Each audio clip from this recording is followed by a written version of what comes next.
Morning students, आज हम class 8 की एक्सरसाइज 6.2 का क्वेश्चन नंबर 2 करेंगे। क्वेश्चन नंबर 2 है पाइथागोरस त्रिक लिखिए जिसका एक सदस्य 6, 14, 16 और 18 है। हमारे 4 भाग दिए हुए हैं। पहला भाग करते हैं। पाइथागोरस त्रिक निकालने के लिए हमारे पास फॉर्मूला है 2m m स्क्वायर घटा 1 m स्क्वायर जमा 1। अब हमें एक सदस्य दिया हुआ है, क्या दिया हुआ है हमें 6। तो 6 की वैल्यू इन तीनों में से किसी के भी बराबर हम रख सकते हैं। तो मैंने रखा 2m बराबर 6। तो m की वैल्यू निकाली 6/2, कितना आ गया हमारा 3। तो अब m की वैल्यू 3 निकल कर आ गई, तो हमारा m स्क्वायर घटा 1 तो कितना आ जाएगा 3 का स्क्वायर घटा 1, यानी 3 का स्क्वायर किया कितना है 9 घटा में 1 तो कितना हो गया 8।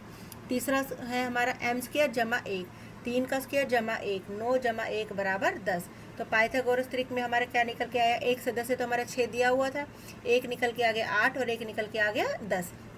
त्रिक का मतलब हमारे 3 सदस्य होते हैं। अब हमारा सवाल ठीक है गलत है उसको चेक करने के लिए जो सबसे बड़ी संख्या है इनमें कौन सी है, वो हमारी 10। अब 10 का वर्ग करें, 10 का वर्ग करें तो हमारा कितना आता है 100। तो जो बाकी दो संख्याएं बच गई उनका वर्ग करके देखो, 6 का वर्ग किया 36, 8 का वर्ग किया 64।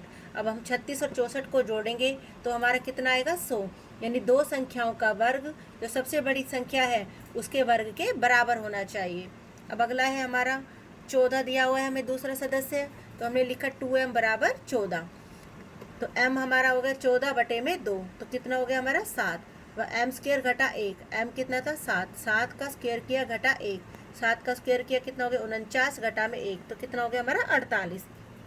अगला है हमारा m स्क्वायर जमा में 1, m की वैल्यू कितनी थी 7, 7 का स्क्वायर जमा में 1, 7 का स्क्वायर किया कितना हो गया 49 जमा में 1 तो कितना हो गया 50। तो हमारे पाइथागोरस त्रिक में क्या सदस्य निकल कर आए, एक सदस्य तो हमें दिया हुआ था 14, दूसरा हो गया 48, तीसरा हो गया हमारा 50।